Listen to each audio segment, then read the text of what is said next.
సిద్దిపేట జిల్లా బెజ్జంకి మండలం గాగిలాపూర్ గ్రామంలో ని పెద్దమ్మ టెంపుల్ ఆవరణలో సీసీ పనులను ప్రారంభించారు.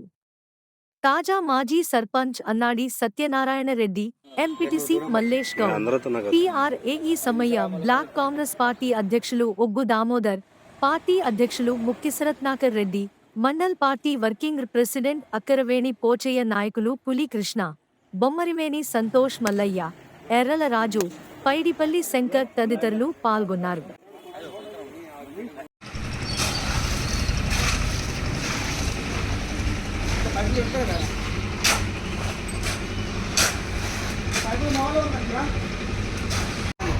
ఇటు